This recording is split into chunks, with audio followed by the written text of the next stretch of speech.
Okay, this is Smokin Mirrors. We're trying a new idea with this. Our last video, if you didn't notice, was kind of, well, it was really long and it was really scattered. And I wanted to do more of a review show, whereas Paul wanted to do more of an analysis and where we just like kind of talk about the movie and the plot. And so we're splitting this up. We're splitting. We have our Smokin Mirrors review, and then we're gonna have Smokin Mirrors analysis, which is analysis has spoilers. Analysis. Fair enough. The analyses will have major spoilers, so don't watch these unless you don't care about seeing the movie or you've already seen the movie. We're just going to be talking in depth about some of the things that worked or didn't work for us. And so yeah, this is kind of our idea, and we're splitting it up into separate things. And so leave comments, tell us what you think, like, rate, subscribe, whatever. Go from there. How do you want to start this? Let's see. First of all, I thought a really cool part that was just very subtle writing that I thought was just incredible. It was like in one of the very first scenes of the movie, the first time you meet Bryan Cranston's character, he drops the setting in the most like subtle fucking way possible. He's just like, all right, well, I've got you the car that you wanted. Here's the Chevy Impala. It's the most popular car in California. And I just I really like that little bit. It was just like, it lets you know where in the world like this movie is taking place. It lets you know kind of when, because like it's a relatively new car. And so, I thought, just dropping that in really quick was just, it was small, but I enjoyed it thoroughly. Showcase that and make that be doing a movie analysis, leaving this in there. That'd be staying in our video. That's Herman. He's our scorpion for today. Favorite this video if you like bees. No one's gonna favorite. We're gonna tag it now with bees. I'm gonna point, let me just rattle off my list and you can go after whatever you want to say. It's probably something I should have saved for use in the review, because I was noticing in the first few scenes with Bryan Cranston and Ryan Gosling, Bryan Cranston, because he's such a talker, and eventually you find out that he is a manipulator and that he always tries to get more money than he overcharges or whatever. Because he's always talking, he doesn't really give Ryan Gosling room to talk. And so that helps with his character and never saying anything and being the silent stranger of the West, like you had said. And so that the supporting characters do that well, just because the girl also did that, because you said with the little smiles and the subtle acting without dialogue, make it so that he can be silent for much of the movie without it being really out of place. Yes, it's awkward, but it's not out of place in the story. See, for me, for the silences, and I couldn't really get into this in the review without talking about spoilers, but for pretty much every instance where there was an awkward silence, to me, going back and watching it a second time, they established all of those shots, and they gave reasons. There were reasons why he acted the way he did in each one of them. For instance, the point you brought up about Bryan Cranston's character explains why he's so quiet around him.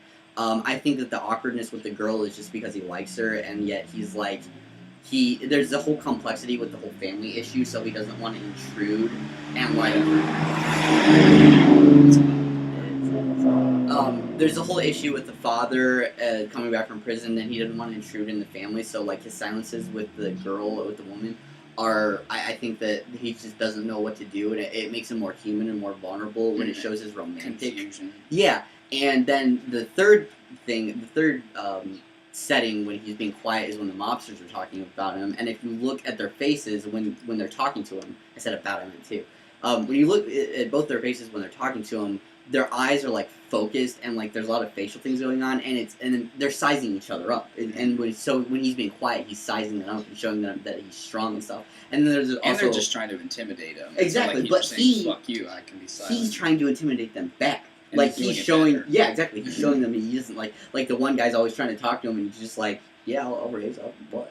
He's just give him 3 words, and then there's how slow he is to give him the handshake.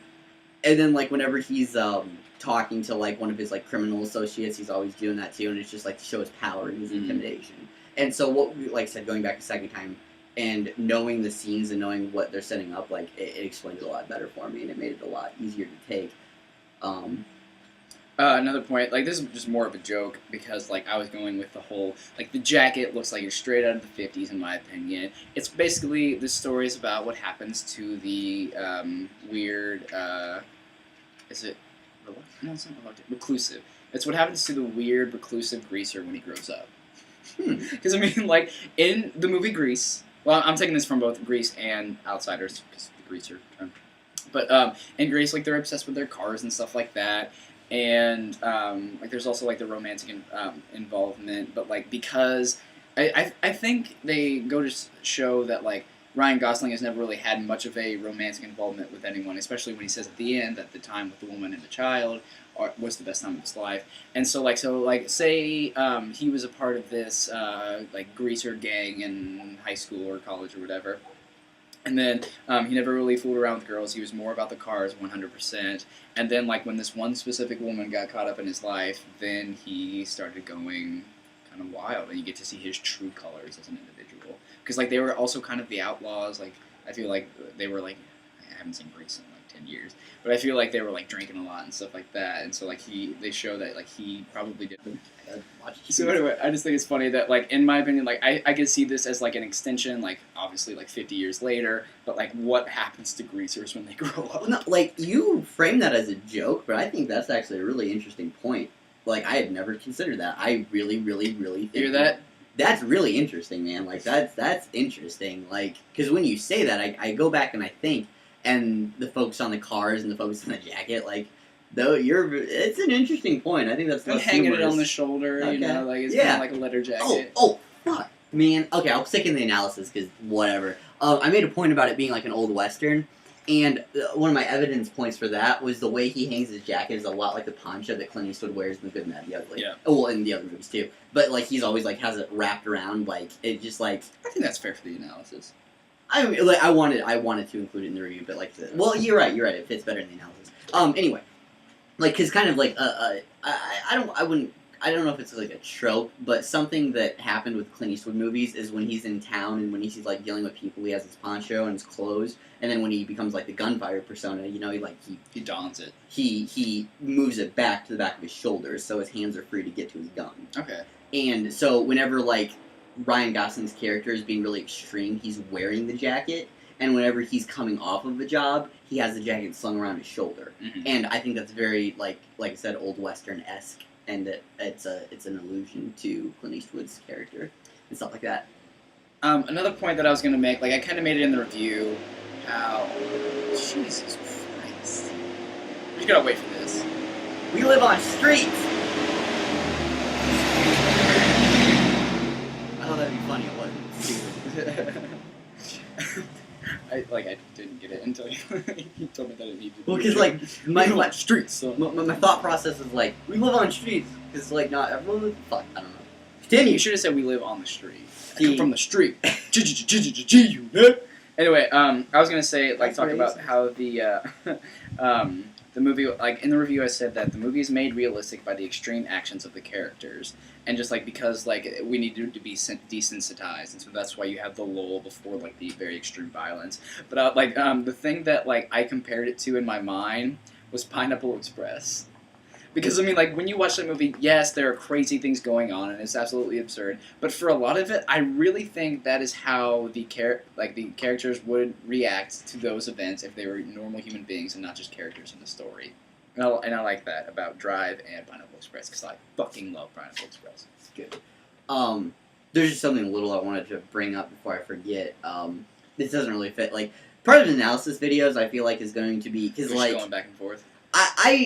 We've already addressed this, but I focus more on technique and stuff like that when I watch movies, and so like I'm more of a reviewer than an analysizer, and you're more of an analysizer than a reviewer. I feel like.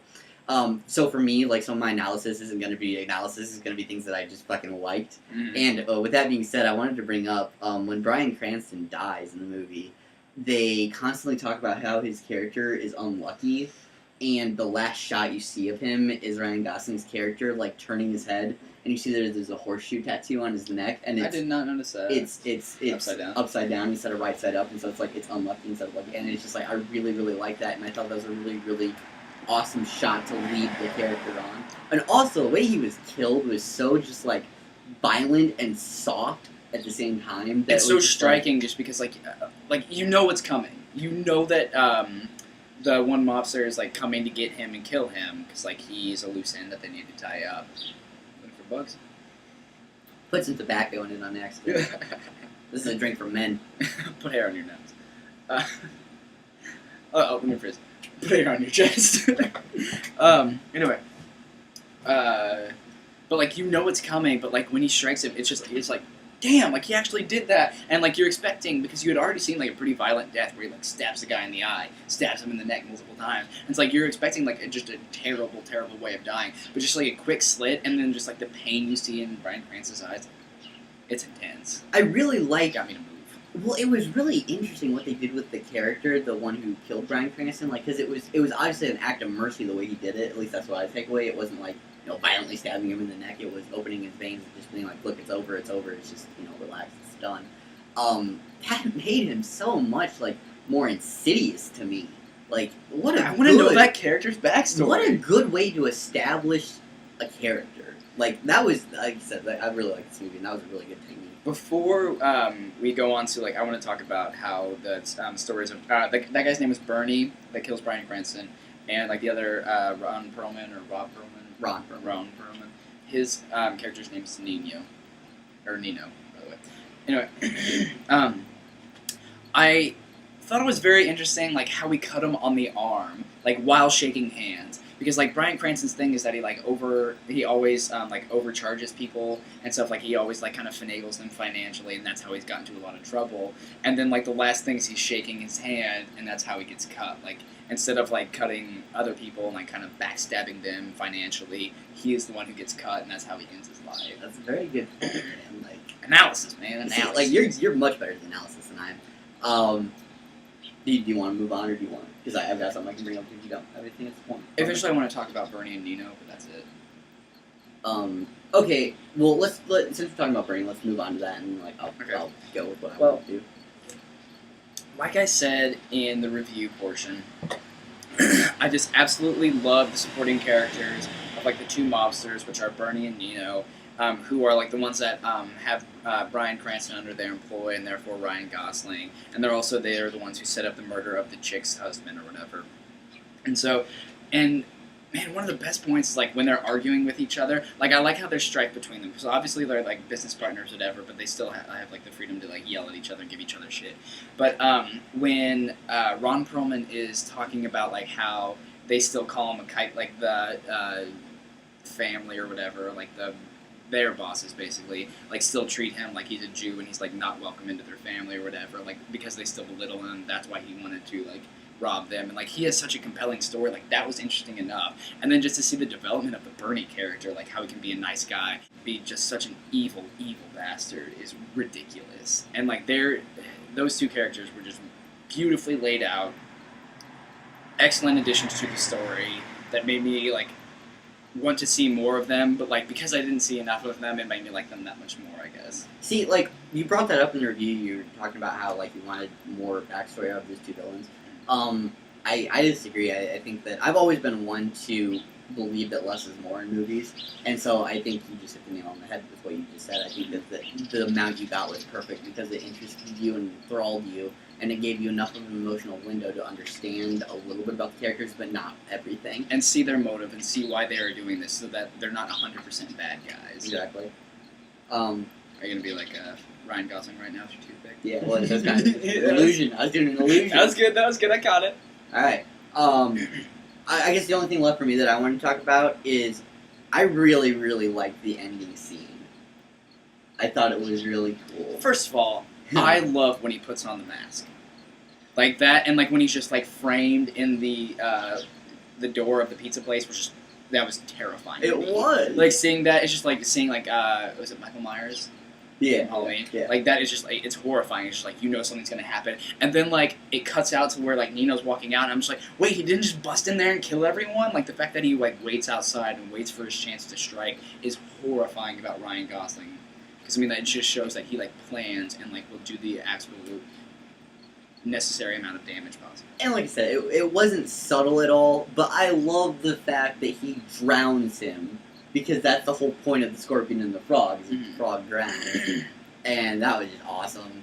That was a great scene. Anyway, what I want to talk about the ending scene, like you said, you should only be watching this if you don't care or if you've seen it. But if you don't care, if you haven't seen the movie, the ending scene, like, there's basically a fight between him and the main villain with knives, and they stab each other a bunch, and the villain dies. And then the camera goes to Ryan Gosling, and, like, he's sitting there in his car, like, holding his stab wound, and the shot lasts for, like, 2 minutes. Long. It's a long-ass shot. And the whole time Ryan Gosling isn't moving, and you think it's just, like, he's like, not dead. breathing, not blinking. Yeah, no, like, you think he's dead, and then, like, he at the very, like, end of the scene, he blinks, then he starts to go. And, like, I thought that was an awesome way to build tension, like, because it was so tense. Like, the first time I saw it, I was just like, is he fucking dead? What was happening? And then, like, And then he drives off into the sunset. It lasts so long, and it's so good. And they because kind it's of just, like, reference that a little bit, because, like, the staring games that he would play with the kids, Yeah. like, you Yeah. blinked. Exactly, Like, that exactly. was great. That was really well done. It's once again, it's using that silence to build tension, and they do it really, really well. And like I said, I really like that scene. I really like how he left the money with the villain, Mm-hmm. because like for me, I was just like, it tied up some loose ends in the plot, because like, you know, the mafia would still be coming after him. It's like, oh wait, no, he left the money there. The news is gonna cover how like this mobster, this guy is like with $1 million, and like the mafia's gonna know, and they won't chase him anymore. And it's just like, I like the way they tied things up. I like the ending a lot. Mm-hmm. Like, it makes you feel like he could get away with this. Exactly. And that was the only way that he could. Well, I mean, I feel like he's certainly going to get away with it. He's the shark. Everyone's supposed to be afraid of him, not the other way around. But I'm just saying, like, I still feel like the mafia could come back and, like, get the girl or whatever, but it makes you feel like he really tied everything together. No, because it's a point in the movie, because like they're hiding the heist from the mafia, so only like a certain number of Okay. people know. So like only the 2 guys who are dead would know about the girl. Okay, that makes sense. So do you think he goes back and gets the girl? See, I'm trying to remember, because I was actually trying to think of it earlier today. Because is there a final scene where he does go back, or is there No, not? I think he just drives off. Is there a final scene with the woman though? Because like I thought there was, like where she's like doing something that's supposed to have some kind of importance or something. I don't remember it. Do I think he goes back? No, I don't think he goes back, because I think he is the loner and the scorpion and the shark, and that he is this powerful, dangerous human being that is supposed to be alone. Okay. That's what I took away anyway. Do you want to say, like, analyze anything from the driving bits? One thing that I'll say, like, what I loved about Ryan Gosling being, like, this silent, like, in-control type, is just, like, how fluid his motions are in the car. Like, he is just, like, staring straight, like, he is just in the zone. And, like, you expect him to be, like, tossed all over the car because of, like, all the intense turns and stuff, but he's just always in his position. And that was really cool to me. Another thing is not really analysis, just on my love. Fucking driving gloves are the best things ever. They're so cool. They just are so fucking awesome. And then, like, he puts on the driving gloves to beat the shit out of that redhead. And, like, I love the fact. Because, you know, a lot of movies don't touch on that. Like, and, you know, it went a long way to establish the power and the dangerousness of his character. Right. That he's a professional. Yeah, he's just like, I'm going to hurt you unless you stop lying to me. It's awesome, and just the fucking glove. Like, I want a pair of those gloves so bad, Internet. You don't even know. Like, Give us them YouTube monies. I found like a pair of leather gloves in the dumpster. I've been wearing those. Just, I'm not even joking. This is completely based in fact. I want a pair of driving gloves real bad. It's so sad but awesome. Oh, do we got anything else? Well, did you want to talk about any more driving scenes? Well, I feel like I covered what I wanted to say in the review quite well. It's just that the way that they shot the scenes were very important to establishing the power of the car, and how it was more about like the symbiosis of the driver and the vehicle. Good word. Instead of like the, oh my god, look at me do flips and shit in my car. Yeah. It was more about like the raw talent of man and machine combined. Like, and I saw it was really well done. It's cool. For me, like, I'm out. I'm not too. Okay, well, I don't really know how long this video is going to run at the time, but our idea for it was it's going to be a little bit longer than our review. That may or may not be the case, we'll see. But if you like this video, if you like it more than a review, like I said, we're just trying to get some feedback. Let us know how you feel, let us know what you think, and like I said, we're always open to suggestions for movies to review. We actually crave them. We do. Just like, I don't know what we're going to do next. Actually, we shouldn't allude to that. Next time, Smokin Mirrors, No, we're not doing that. Snow White and the Huntsman. Not to. Fantasia. Backdoor Sluts 9. My parents watch this video. Yeah, but Backdoor Sluts.